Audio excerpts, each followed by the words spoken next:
When Muslims go and conquer the adjacent country, what do we do? Kill them all? No. The Prophet says, the first thing you do is call them to Islam. If they accept it, leave them. Khalas, they're Muslims, we go. If they refuse, then tell them to pay taxation, jizya. If they refuse, then we have to fight. And if we fight you, then we capture you, you become our slaves, and we take your land.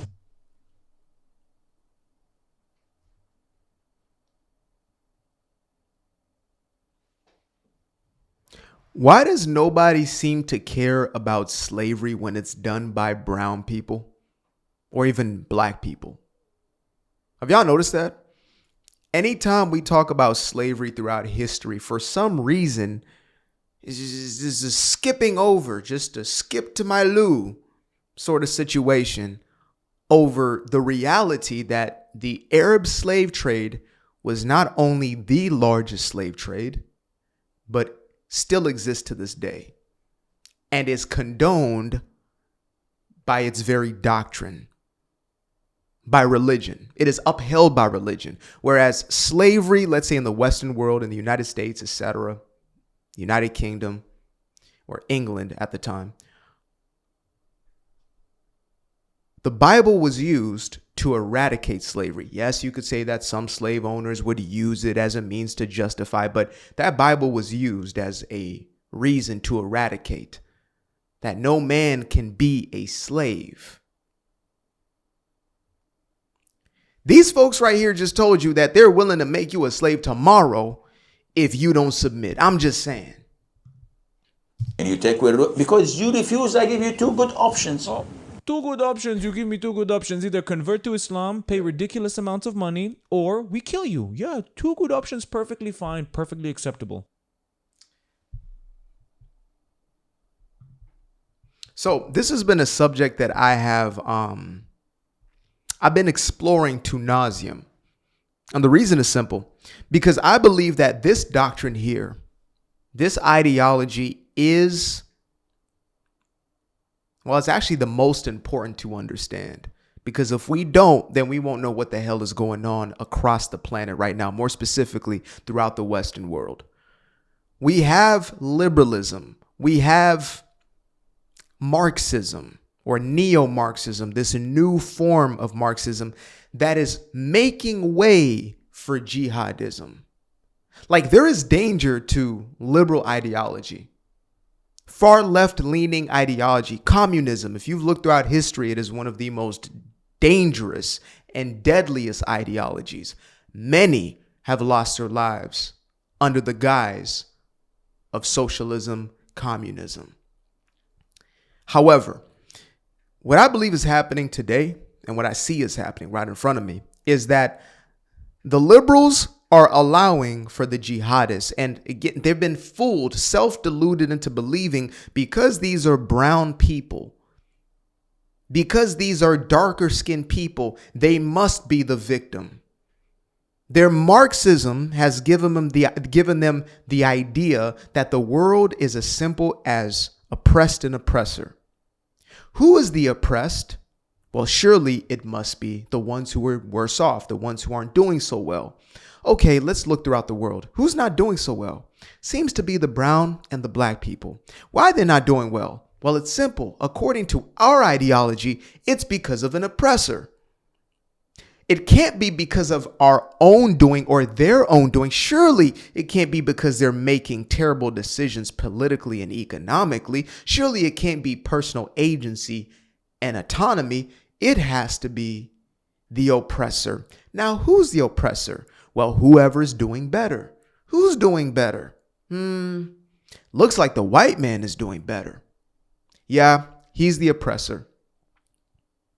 Now, that ideology and that sort of simplified version of that back and forth has created grounds for lefty liberals, transformers, the alphabet community, who would be tossed off of buildings and are being tossed off of buildings by jihadists to stand arm in arm with the very ideology that looks to take them out first. It's the equivalent of the Jews standing with the little mustache man. Let's make way for the little mustache man. Surely he must understand what Germany needs more than anybody else. We support you, little mustache man. Wait, little mustache man. What are you doing, little mustache man? Please don't meet little mustache man. Now I'm dead. The reason I bring videos like the one I just did up is to show y'all from the vantage point of the ones who are the conquering, who are the invading forces.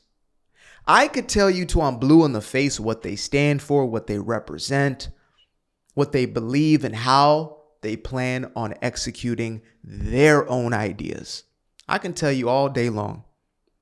But I don't think it's going to have the same effect as when I bring up a video of an imam, when I bring up a video of one of their own chosen leaders telling you what they plan to do. So we will run it back one more again. When Muslims go and conquer the adjacent country, what do? We kill them all? No.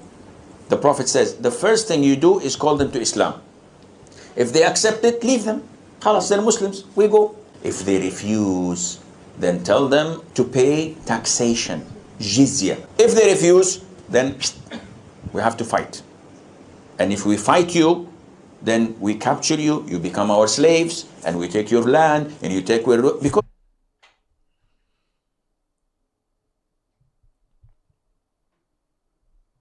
every time I see these smooth-brained, wokety woke, especially feminists, standing up with these signs, just walking, marching through the streets of whether it's, Paris or Dublin or whatever it may be. Caught onto a little Irish accent there for a second. Holding up these stupid flags and these stupid signs. All I see is take me to my slaughter. Do you not understand, feminist, alleged feminist, who seems to not care about the actual infringement on women's rights all across the planet, but instead to virtue signal to the world that you are down with the cause? Not willing to do the actual work of standing up with those who are being victimized, but instead perpetuating a self-victimhood out of thin air. To you, your burqa, your hijab, your full face covering is on the other side of that stupid sign. You are standing with your oppressor.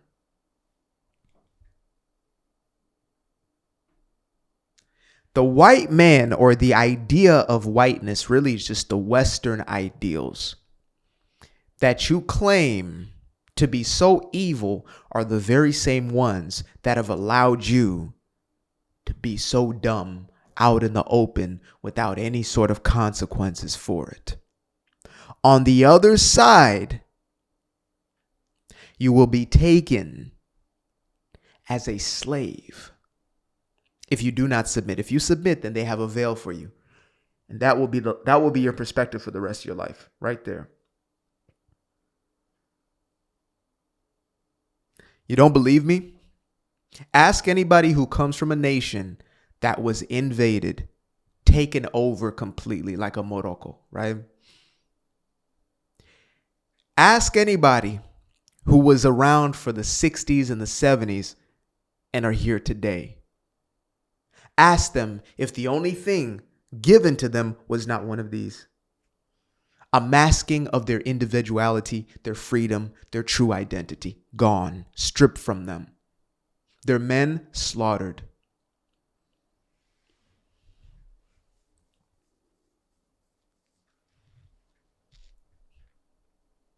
They're telling you exactly what they're planning to do with you.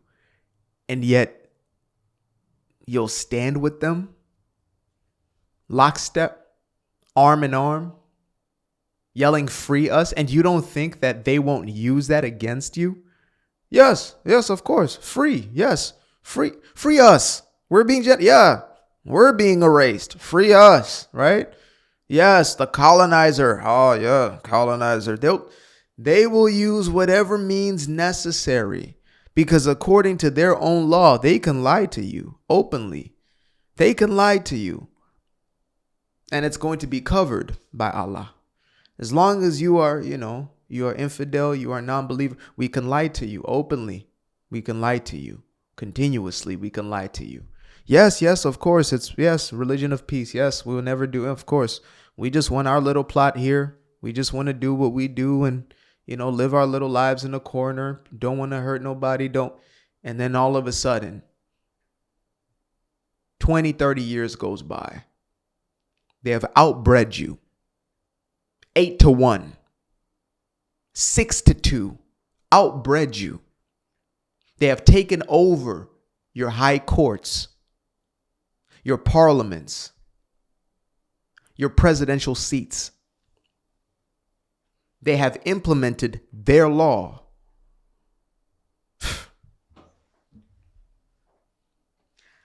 I don't want to seem prophetic. I don't want folks to look back at these videos and be like, oh my, this is exactly, I don't want that. I want the opposite of that. I want them to say, thank God he wasn't right. Thank God we didn't wake up one day and that's exactly where we now are. But the way things are going right now, and I'm opening my platform to anybody who wants to vehemently disagree on platform.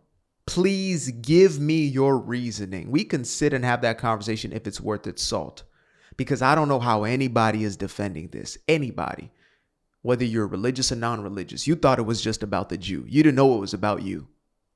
That's the big mistake here. If you don't know that the Jewish people, Israel, are the only ones in between jihadism and the rest of the West, you got something else coming. Nobody else understands this thing like the Israelis, the little small country size of New Jersey in America, just this big, in the midst of their enemies. Nobody understands jihadism like they understand it there. Now y'all do in Afghanistan and the rest, right? But nobody's seen it that close. Nobody's smelt it, tasted, touched it. Nobody's been affected by it in the same way as they have. And they cry out in the wilderness trying to warn, and we gaslight and we project as the West, or we turn worse off, close our ears to it, pretend it's not happening. Worse off, we stand with the very force that is looking to do the very same to all of us. It was different when your neighbor's door was getting knocked on. It was different when your neighbors were the ones being stripped from their homes. Whew. That's terrifying, but thank God it's not me.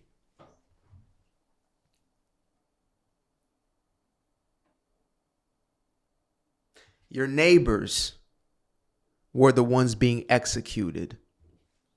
Whew. Thank God it's not me.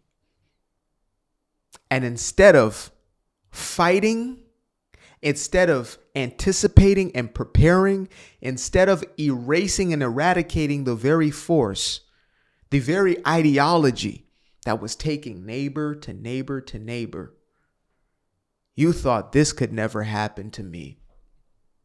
Until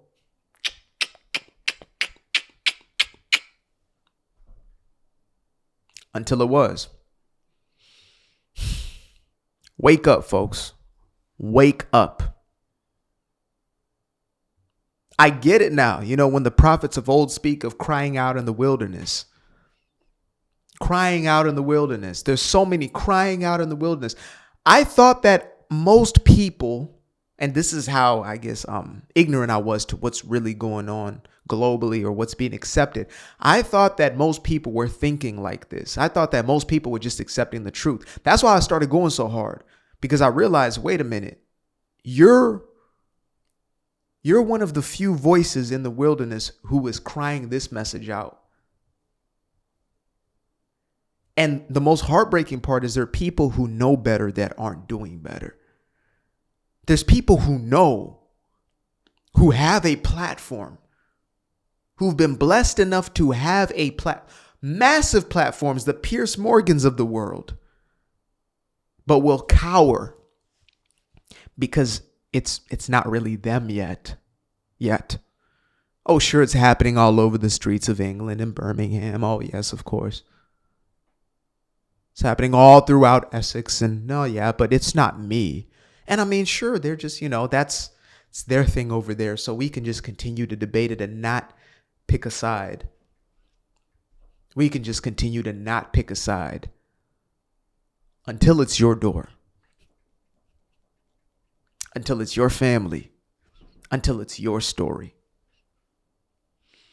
As long as I can do something about it, no. They want to shut me up.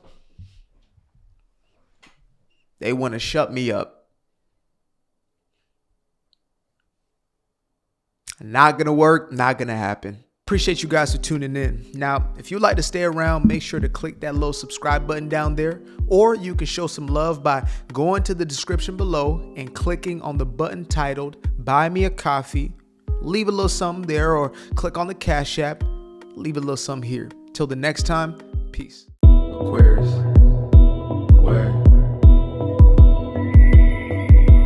I've been up for hours, I've been up for days, staring at the ceiling, I've been counting strays, I've been in my feelings, I've been out of mind, I've been getting visions of the other kind, I've been up for weeks, I'm in the count of blessings over count of sheep, I can never be the type to limit when it comes to me, I used to be the pleaser for the people